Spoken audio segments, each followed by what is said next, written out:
Hello again. So you will notice that this week I have combined weeks 4 and 5 of my pregnancy journey.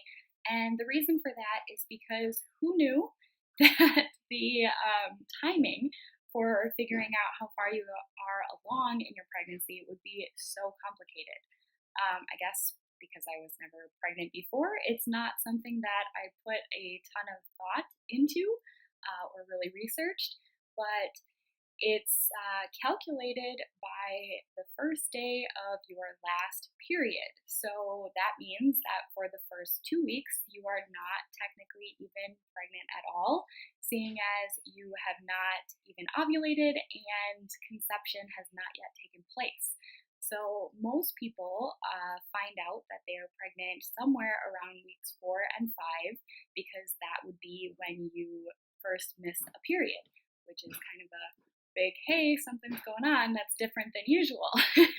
um, Personally, I swear that I knew a couple of days after conception because I felt different, just off, noticed some symptoms that are not typical for me for PMS, and I just felt like it could have been pregnancy. So we were super lucky and got pregnant on the first try. I went off of my birth control. I had my IUD removed during my last period, actually. And 2 weeks later, what do you know? I was pregnant. So it was kind of a surprise that it happened so quickly.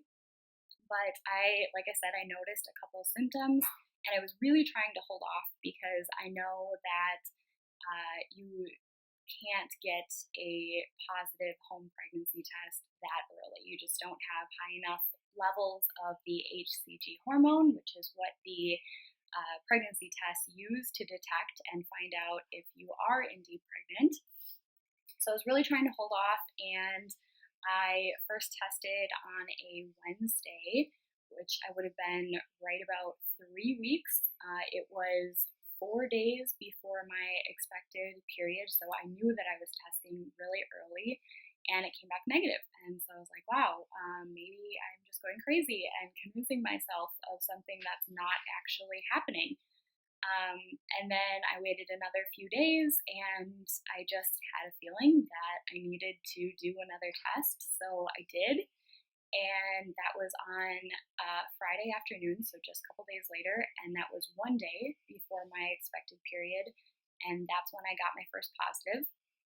It was a very faint line, but it was there for sure. It looked different than the first test I had taken. So then I waited another 2 days until my period was officially a day late and took a third pregnancy test. And this one, there was no doubt about it. The line was very dark, and I was certainly pregnant. So, of course, in the seconds following me finding out that I was officially pregnant on that Friday when I got my first faint line, I was overwhelmed trying to process, and within seconds, my fiance started calling me, and I was like, "Oh my God, you have the craziest timing!" And I told him, and he was so excited. So I went to go pick him up from work right away, and within 24 hours, we both had told our parents, and I told my siblings and my best friend. So I was just way too excited to keep the news to myself. And over the next week, we told the people that are closest to us. And I decided that I will wait until after my first ultrasound to make a official announcement on Facebook and at work to all my coworkers, but I just couldn't wait. I didn't want to make this a secret because I wanted to be able to share my experience. And honestly, I understand that people want to wait until the 12-week mark when there is less of a chance of miscarriage, but personally, if God forbid I had to go through something horrible like that, I would want the support of my friends and family, and I would want to be able to talk to them about my experience instead of just keeping it balled up inside. So that was our decision on how to handle spreading the good news. So going back to the timing of the pregnancy and exactly how far along I am, when I first found out for sure, I was about 3.5 weeks. So I also had some confusion for some reason surrounding the terminology and just getting used to saying how many weeks along I am, because all the apps and everything you use for your due date calculators and to tell you how far along you are, it'll say how many weeks and how many days. So when I had seen that I was 3 weeks and 4 days, say, I was assuming that that meant I was in my 3rd week. But it also means, I guess, that I'm in my 4th week because I had completed 3 weeks and then was halfway through the 4th week. So for whatever reason, I was having some confusion surrounding that, and that's why I'm combining weeks 4 and 5 this week, because I am just completing my 5th week today, and then tomorrow I will be 5 weeks, 1 day, which means that I'll be starting my 6th week. So just to keep it consistent and to get myself straight, I wanted to make sure that I knew exactly where I was. So as for symptoms, in the last week, I have been pretty lucky. There's only really 1 day so far that I felt some queasiness. And I haven't, felt the urge to throw up or anything like that, so I'm very thankful. Who knows? It's still early yet, so it's totally possible that I won't be one of the lucky ones and that I will have that issue with morning sickness, which I know is more like all-day sickness for a lot of people. But actually, while we were trying to conceive, or right before we were trying to conceive, I was taking prenatal vitamins to build up my stores of folic acid. And originally, I was just taking like a capsule pill form.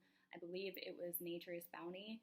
And they were making me super nauseous, especially if I didn't eat first. So I really had to make sure that I ate first and then I took them. And still sometimes I would end up with some pretty severe nausea.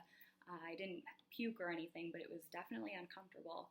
So after doing some reading and talking to some people, I figured out that it might be the iron that was causing that nauseous feeling. So I switched to gummies that did not have iron in them.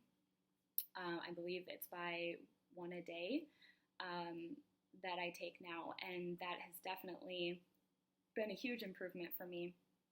So I plan to continue taking supplements without iron in them unless for some reason my blood tests come back and the levels are low and I, am told by my doctor that I need to take iron supplements. So that has been my experience so far.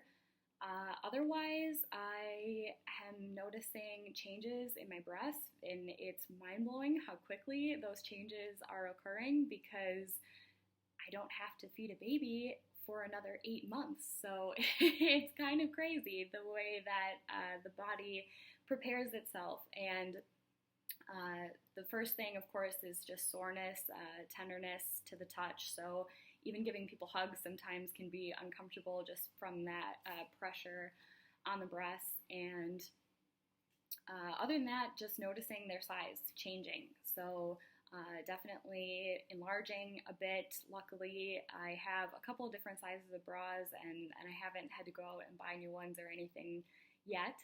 So that has been good.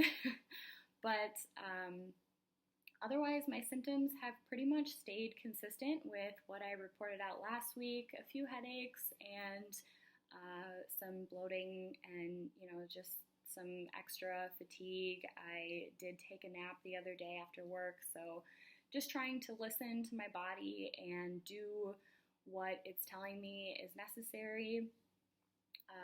Of course, I'm still continuing my yoga practice, and one of the things that I've been working on this week is to incorporate some pelvic floor work into my practice. So anytime I'm doing, like a squat or a lunge, or sometimes even just in a seated position, really focusing on engaging the pelvic floor and strengthening those muscles, which I plan to continue to do throughout the first trimester so that I prepare my body to have that extra weight as baby gets bigger. Well, that is all that I have to report for this week. So I will see you guys again next week with some more updates, and I look forward to seeing what you have to say in the comments below about your experiences during weeks 4 and 5 of your pregnancies.